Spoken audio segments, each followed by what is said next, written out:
know if we know more about these squirrels, then we'll be able to control them better, right, Nikki? Hopefully. Okay. We're working on it.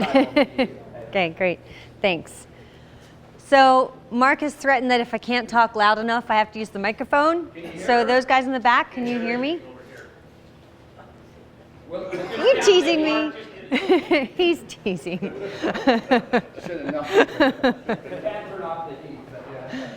Okay, so in the back we're good?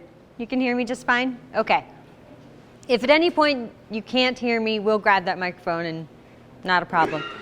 So as Mark said, my name's Nikki Fry, and I do work for Utah State University Extension. I have a regional appointment for Southern Utah to deal with human-wildlife conflicts.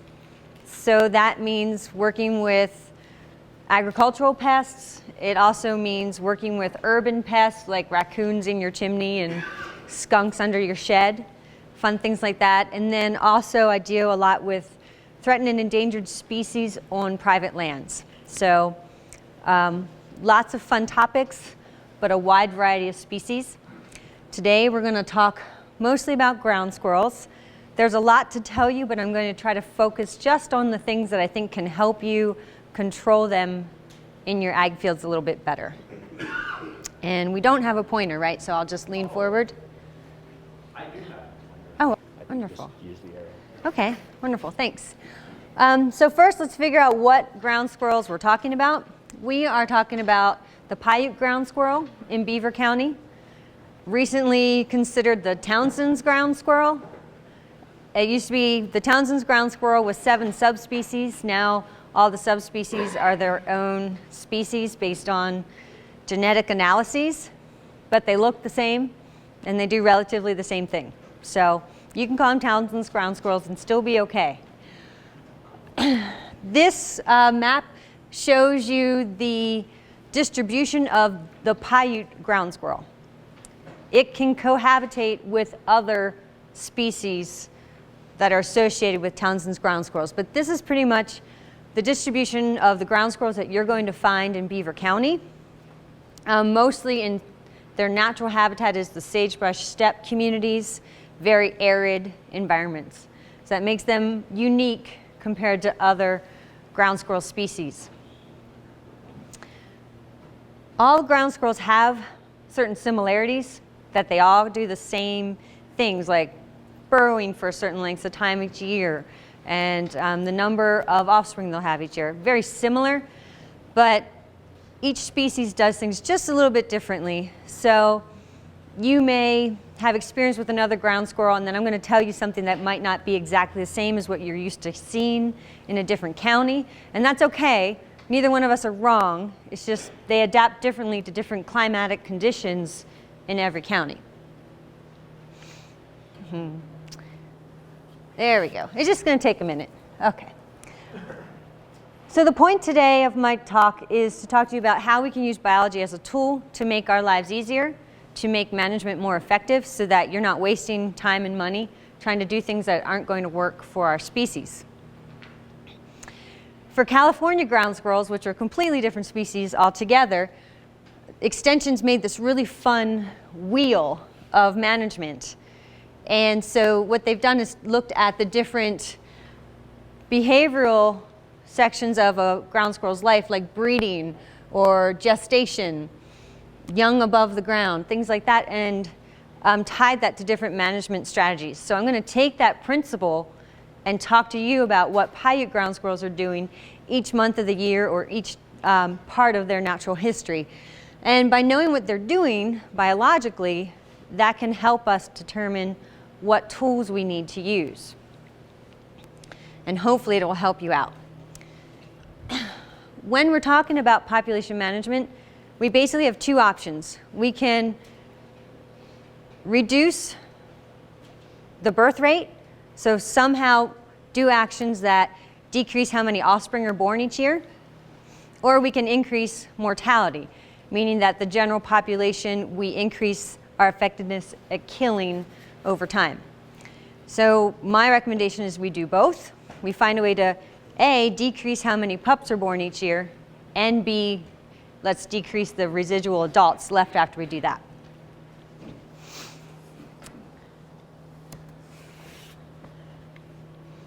So let's start with late winter. That's coming up soon. Late winter in the Paiute ground squirrel's mind is about mid-February. Okay, that's when we're going to start seeing the males and females come out of hibernation and mate. You're going to see the males come out first. They're just going to look around, try to find females. Females come out just a little bit later. And this is when you're going to first start seeing the activity.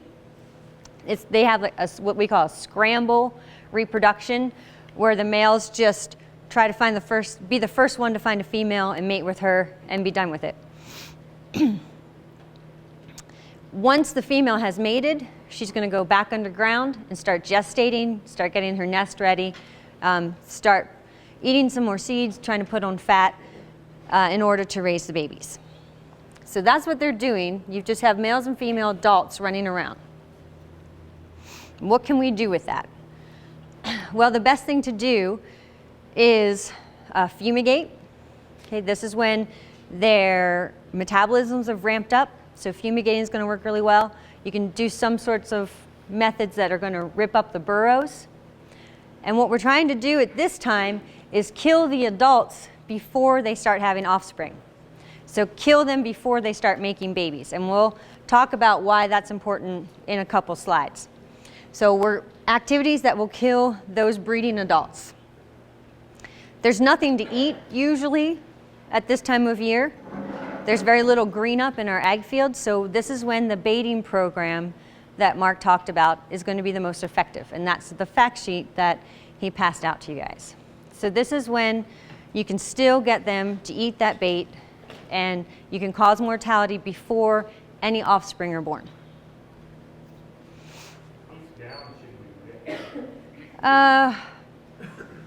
You know, I don't know the specifics on that, but I can probably give you some examples, and maybe Roger has some examples on that too. Yeah? I was digging a foundation last fall. Uh-huh. I hit one of their burrows at 4 feet down. Yeah. Yes. I mean, big old massive hole underground. It is much more difficult to destroy a ground squirrel burrow system than it is a pocket gopher burrow system. And we've had some of these guys that have taken the irrigation water off their pumps and let it run for how long, Harlan? Long time. For half an hour. And very complex system. Yeah. Very, very complex. Yeah. That's why we recommend the baiting, because we know that they're going to take that. You don't have to worry about how complex the burrow system is, how deep it goes, how many dead ends it has, and things like that. So it's much more directed.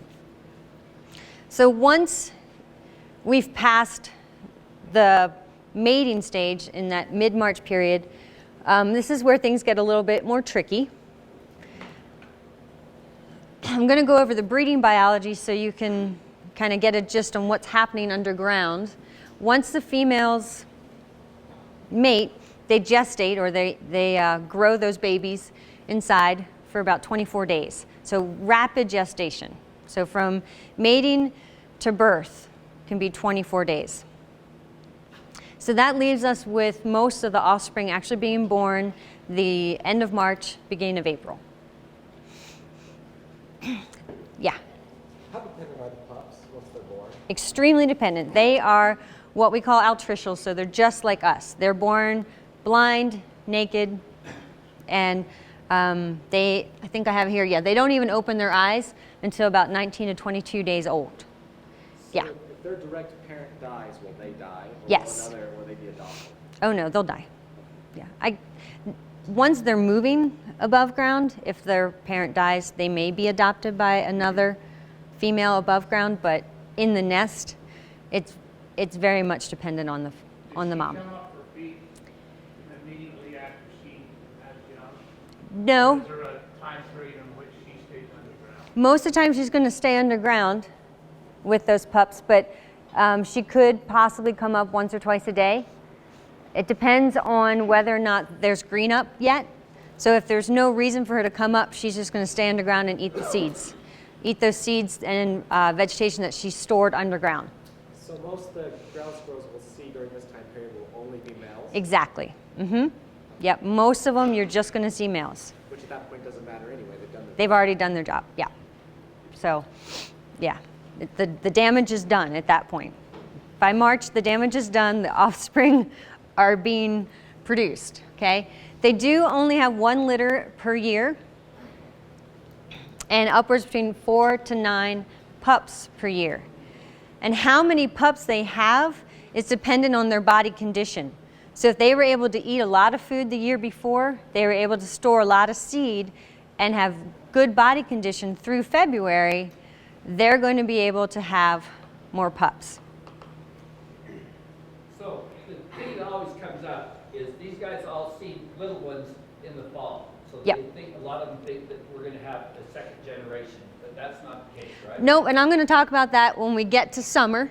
I'm going to talk about why you might see little guys in the summertime. So it's going to be a nice year in the life of a ground squirrel talk. Yes, sir. So is this accelerated, like last year when we had little to no winter? Is this accelerated up because of the fact that it wasn't a winter, not like this one? I would suspect yes. It is a question of debate whether or not they can change their natural history in reaction to above ground climate conditions because they're underground and they're hibernating. So it's just a matter of can they ramp up their metabolism and completely change their metabolism in response to temperature. I think if they did it, it would maybe be by plus or minus a week because it's not dependent on whether or not there's forage above ground. It's just dependent on, it's sort of that they've evolved to know that if they mate in March, there will be forage for the pups in May. And that's sort of how they've evolved, not necessarily about temperature plus or minus in February. If that makes sense. So it could, if it was really mild, we might see them above ground looking to see if there's any females active, and they might be able to be more active, but would they completely come out of hibernation? I don't know. It would be weird, but they could. So the first ones that come, why are you seeing those? The smaller one, why are you seeing smaller ones coming out in mid-February? Yeah. Okay. A lot of the reasons why you're going to see that are, Because when they go to sleep, they're not that size. yeah, they're nice and chubby, right? And big. Well, they're a lot longer, too. Well, there's two things that occur there. One, you have massive loss of weight from fall to spring. They can lose 50% of their weight during hibernation. So that is one reason why sometimes they look smaller. But also, their reproductive biology is literally what I said, a scramble. Whoever gets to the females first wins. So a lot of times you may see those juveniles come up, or they wouldn't be juveniles anymore, so yearlings come up to try to get at those females. So you may see them looking smaller at that point because they may be yearlings trying to take advantage of their reproductive tactics, or they may just be adults that have lost massive amounts of weight. And the females will look a little bit smaller than the males as well. And they tend to not have as much weight on them when they go into hibernation in the fall. So when they come out, they can be quite thin too. Okay? Good questions, guys. Keep them coming. Hopefully I can answer them. When it comes to baiting, after the females have had their young and they're in the burrow, is baiting still effective at that point? Not as effective, no. No, but you can still get the males that are above ground before the green up. And you can get those females that somewhat come up above ground. The way that the baits work is that the animal has to eat it repeatedly. And so if you just have a female that's casually coming above ground when she's taking a break from her pups, she may not be eating that bait repeatedly enough to actually take effect. But the males you could probably still get. So at this point, fumigation is about the only way you're going to get the female and the pups. Yeah. Yeah, exactly. That's a good time. She's down there. They're not going anywhere. Okay? The young and the moms come out of their buries about early to mid-May, which is bad for us, right? Because that's when all of our alfalfa is growing and starting to grow. It looks like a population explosion at this time because it is. I always hear, whenever I'm dealing with any squirrel species, I hear, well, I only saw 50 and now I see 500. I swear they've exploded. Yeah, they have. It's just math. And we'll go through that math. Maybe. There we go. Okay, so here's quick math exercise for you. In March and April, after the breeding and the moms have gone under to gestate and raise their young, you only have about, say, example, you have 50 males, okay? I know you guys are laughing because you're like, yeah, I have 500 males, whatever. So say you have 50 males, and you're going to assume a 1-to-1 ratio of males to females. That means you've got 50 females underground, and say they only have 6 offspring. Remember, they can have up to 9. Say they only have 6 offspring. You go from seeing 50 males in March and April to seeing 400 animals above the ground in May. So yes, it is a population explosion. And it is a pain in the butt because that's when our growing season starts around here, right? The snow has melted and we actually start to get crops coming up. So that is why we try to recommend getting them in February and March so that you don't have a population explosion of a bajillion offspring every May. So if you miss them, that's fine. We can try to get them in the summer and the fall, but it's best to just not have them be produced at all, right?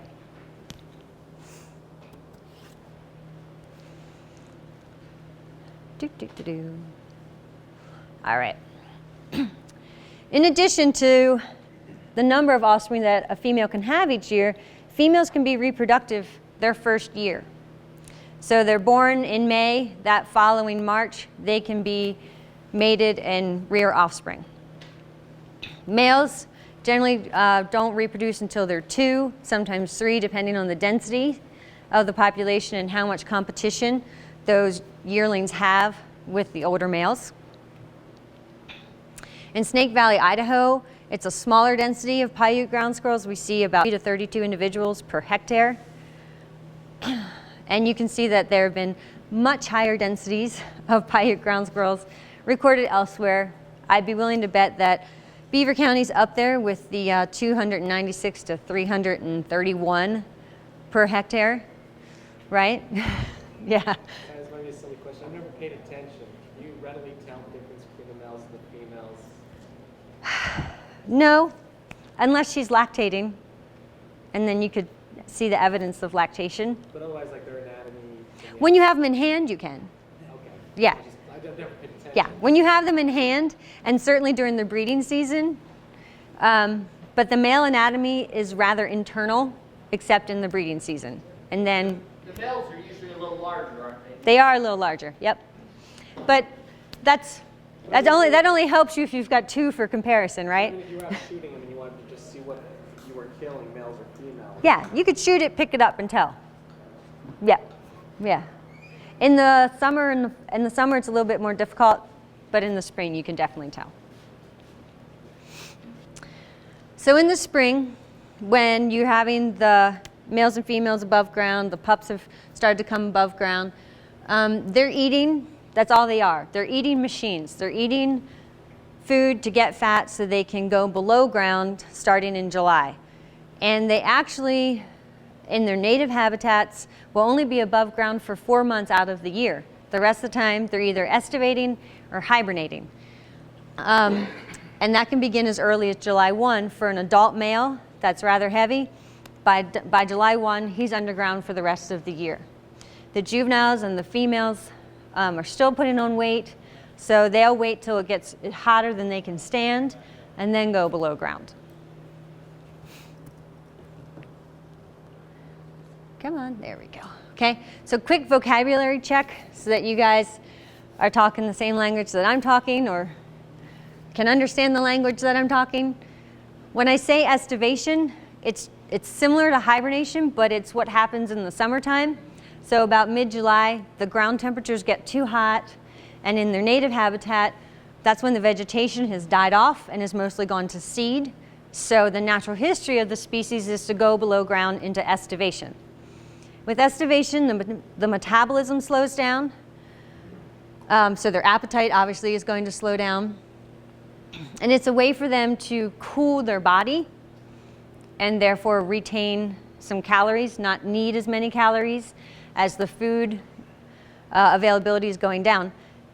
Unlike hibernation, it's a 24-hour torpor. So their metabolism slows down for 24-hour time periods. They still come above ground either in the morning or the evening to get food, especially those lighter animals. I suspect that in some years, if it's not that hot, you may see juveniles and females come up throughout the summer to feed in alfalfa fields versus what they would do in their native habitat, which would be just stay below ground and avoid the heat. Hibernation, same idea, just longer. About September, October, they're going to start going into torpor for longer than 24 hours at a time, sometimes 96 to 120 hours at a time.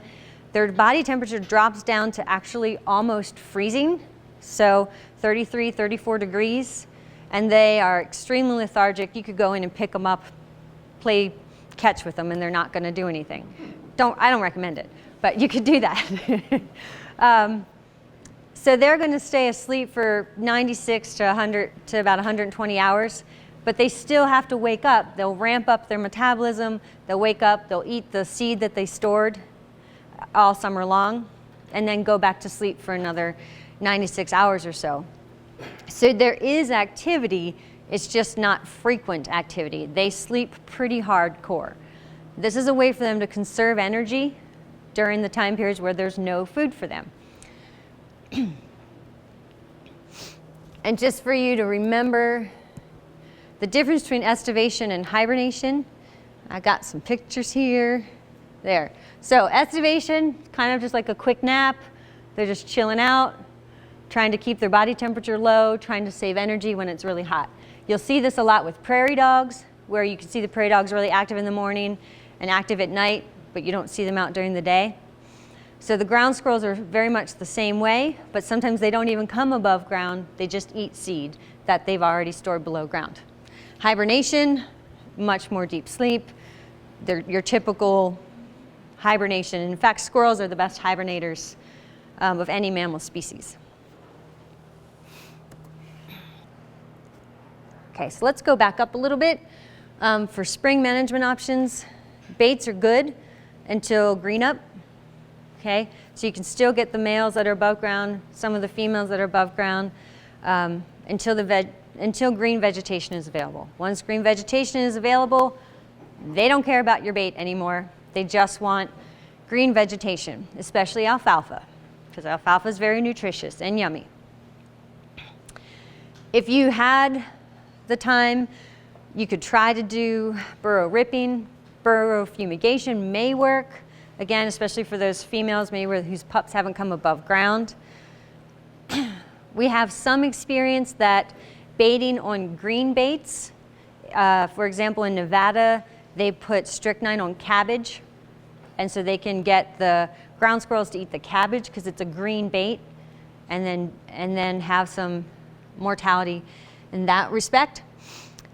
We've tried doing some different baiting strategies last May, and I will show you how effective that was. And we tried a broadcast bait, we tried bait stations, we tried peanut butter baits, we tried a lot of different things. And you can see that we had controls, the control acres, here's the bait stations, and then we had zinc phosphide out there. I was mixing it with peanut butter. I was trying to find something that had a lot of fat content, thinking that a ground squirrel probably wants all that energy to get fat before hibernation and estivation. This was conducted in late April, early May, so before the pups came above ground, when it was mostly the males running around, possibly some females above ground as well. And you can see that the post is when we studied after we baited, after we put the poison out, what the population looked like, and you can see that there's no difference between how many animals we counted in the control areas where we didn't add anything to where we had bait stations and just broadcast. So even for us, baits weren't working that time period, mostly because the alfalfa was already growing. If you remember, it was a very warm spring last year. So they already had other options and they weren't buying it. We could try again, try to get out there a little bit earlier. But we were actually trying to figure out what we could do for you guys in the early growing seasons, if we could find a bait that would actually work. So we are not daunted. We're going to try it again, try different bait strategies, try different baits. What about Yeah. putting the bait stations out right in the middle of February when they're coming out of there? Yep, and we know that works. So we're trying to say, okay, yeah, so this is for later. Like if you've missed that breeding period and now the babies are born and they're underground and you're trying to figure out what to do now that you know that reproduction has already occurred, what are your options, okay? Because around here, our window of opportunity for breeding also coincides with snow cover. So it's not always possible to get out there and get those bait stations up. We have such a small window of time that really doesn't really coincide well with our ability to get at them. So the question is, what do we do when we've missed that February to March window? Did they eat the peanut butter? It did work for a little bit. It did work a little bit. It didn't work enough to have an effect. Yeah. What's their drinking habits? Where are they getting their water? Good question. They get their water from their diet.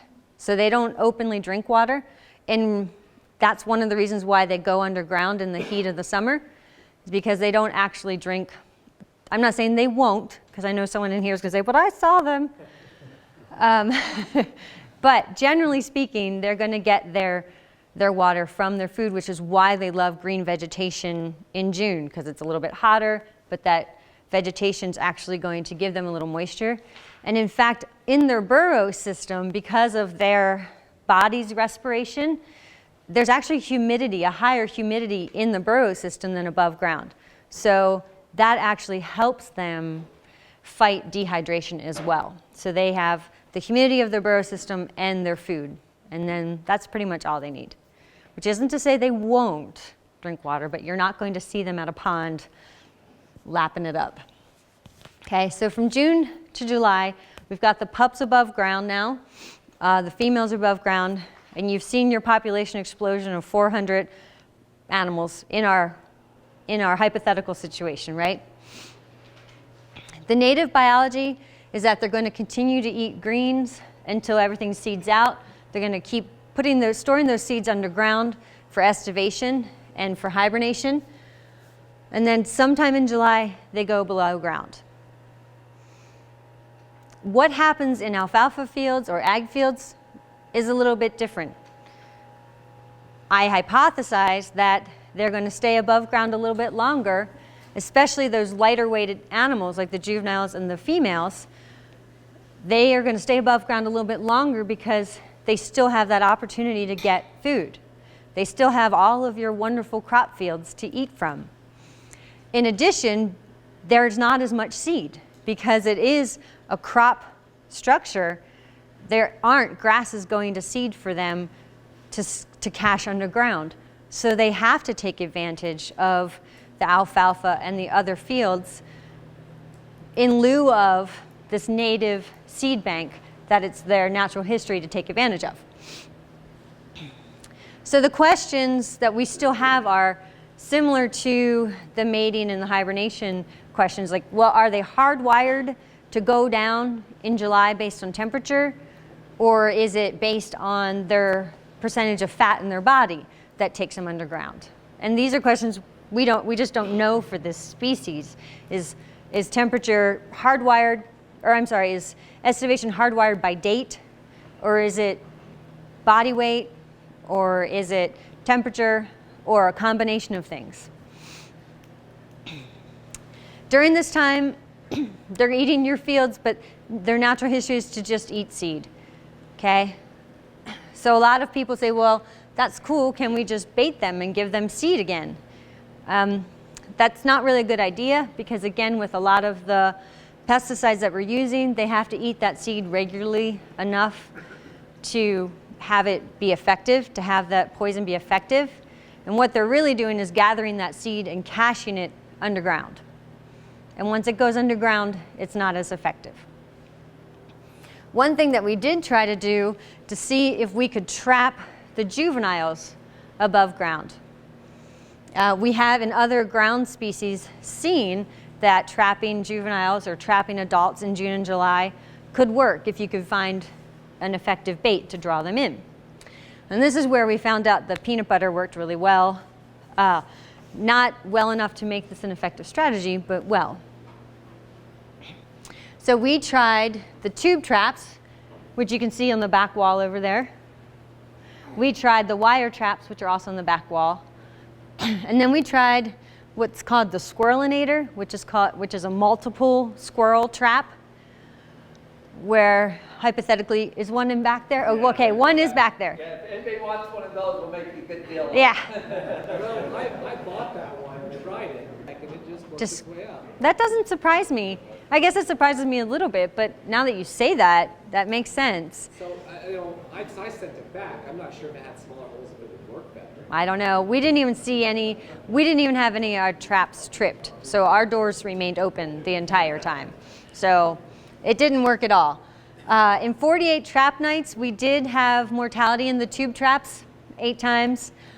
We did get 5 in our cage traps, and we got 0 in the squirrelinators. So we did find that maybe trapping in the summertime, it's not really going to be effective for you.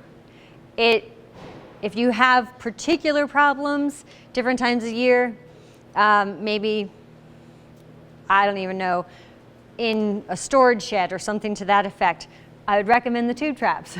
But as far as going out in your field and putting out traps and hoping that you're going to get enough juveniles to make a difference, we didn't see that success. But we do have people here from Milford City, we have people that work for the city, and we have some homeowners in Yeah. situations where you can't shoot them in town and different things like that, then as long as you use the right bait, there's some possibilities. But Yeah. if you got a lot of squirrels, you're gonna have to Yeah. spend a lot of time. In an agricultural setting, I wouldn't suggest it, but maybe in a home setting, it could work, and we could help you figure out what baits to use. It seems like way too much work in an agricultural setting. Yes. You'd spend 100% of your time, it wouldn't have Right. any effect. If you had a small child that needed an allowance, maybe you could work with that. I don't know.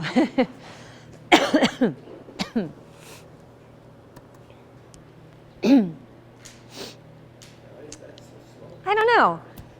I don't think my pictures are that big.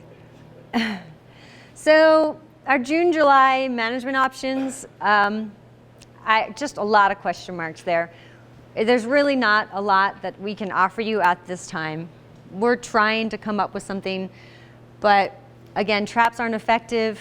Baits aren't going to be effective at this time because they're eating alfalfa and other green vegetation. One of the questions I have is maybe if we found a high fat or high calorie bait that is just more palatable than your crops, maybe we could bait them in to eating pellet-based baits. That's something we could play with. Maybe different applications for the bait stations, that's something we can play with. If we introduce a disease to it? Well, you'd have to work with the Department of Ag for that one. Bill Dalton always wanted to bring prairie dogs out here and cross them because they always get the plague and die. It's a legitimate question.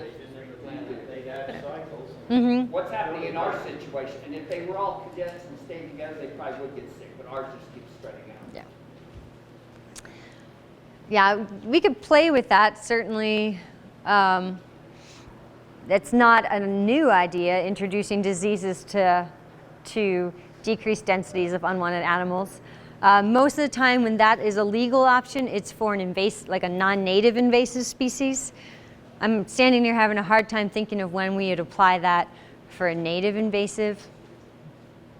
So I could think about it. I'm not sure we get it past the critics.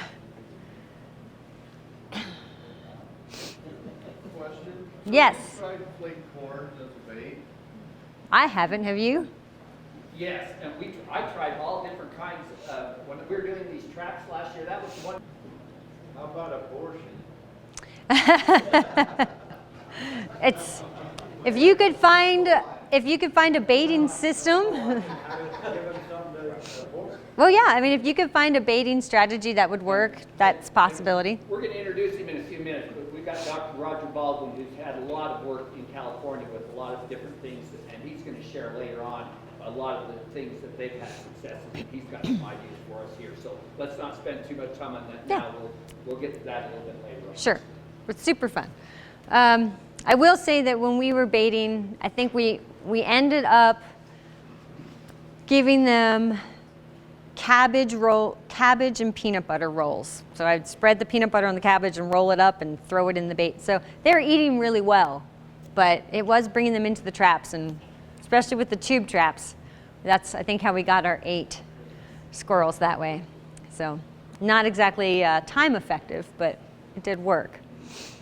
So moving along our biological calendar, basically fall and winter, September through February, the animals are starting to hibernate. Most of them are hibernating by now, especially if you've already had snow on the ground. Again, in a native system, that estivation time period from the summer should move pretty much directly into hibernation. In our systems, we may see some of the animals coming above ground periodically to take advantage of some of the green vegetation that may be around agricultural areas, but mostly they're going to be underground. Yes, sir? Has anybody tried disturbing their bedding during the winter months? Like ripping it really deep or anything to create, you know? Yeah, and that, if you can get something that can get that deep and you have a burrow system that's not really diverse, that can be effective.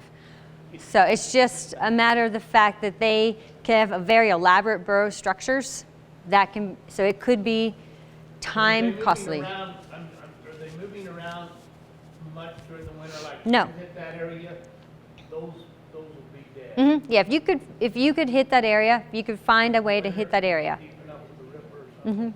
Yep. Yeah. Again, it's not something that's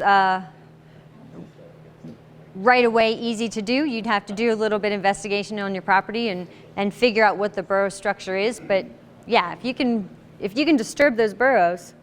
How about their oxygen? They have to have holes semi-open or collapse on the top 2 feet? I don't think that collapsing the holes would hurt them too much. And it goes to this slide right here. When they're dormant in hibernation, again, their body temperature's almost freezing. Their metabolism is barely moving. They don't need to breathe very much at all. So much so that even fumigating at this time probably is not going to be effective, because their burrow structures are so diverse and there's different chambers associated with that it would be nearly impossible to put enough fumigant in there long enough that you're going to poison those species out while they're dormant. Yeah. Have you tested the effectiveness of fumigation? I personally have not. Other people have. And they attest for it? Yes, they say that at this time it's not going to work. No, I'm just, Yeah. in the spring, I'm saying. Oh, in the spring, yeah, it could work. There's possibilities. Like you showed us your bait trials. I mean, have you tried fumigation trials? To see? We haven't in Yeah. me personally, but a it bunch of has farmers worked. have had some Yeah. experience. We'll talk about that as we Yeah. go along. I personally haven't done the fumigant in the spring, but other people have, and it has worked. So that time period in that February to March and April before the pups come out of ground, that's when you want to do fumigants. That's when they could be effective. Yeah. But this fall and winter, not worth the effort. That's when people say, well, what about if we baited the seed and they took the seed underground? Would it work over winter? And again, no, because the baits over time, they're effective, the active ingredient becomes less effective. They're not eating that much food when they're dormant, even when they come out of hibernation.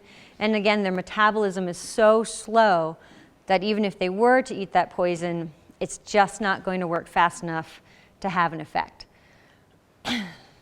So once they're in hibernation, you're pretty much out of luck unless you can come up with a burrow ripping system that can get into those burrows and get at the nesting burrows where those squirrels are sleeping.